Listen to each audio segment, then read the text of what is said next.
Pen drive? তাতে কি ছিল? একটা প্রেজেন্টেশন ছিল আমাদের কোম্পানির একটা প্রজেক্টে। সেই প্রজেক্টটা তো তোমরা পাওনি, তাই না? তুমি এটা জানলে কি করে? তুমি খাও, তারপর বলছি। না না, খাবার তোমার পেটে যাবে না, বলো। খাও, তারপর। ঠিক আছে।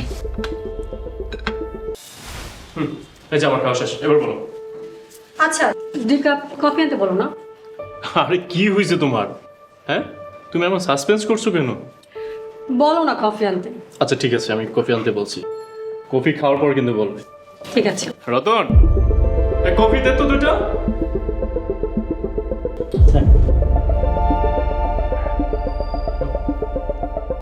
বাহ, কফির গ্রান তো বেশ ভালো। দাঁড়াও, খেয়ে দেখছি। অনেক ভালো হয়েছে। আচ্ছা, তোমার নাম কি? থ্যাংক ইউ ম্যাডাম, আমার নাম রতন। রতন, তোমার এই কফির জন্য তোমার স্যালারিটা বাড়িয়ে দেওয়া উচিত। আচ্ছা রতন, কিছু মনে করো না। তুমি স্যালারি কত পাও? ম্যাডাম, সব মিলে 15,000 টাকার মতো পাই। কোনো রকম সংসারটা চলে যায় আর কি, টাইনা রইনা।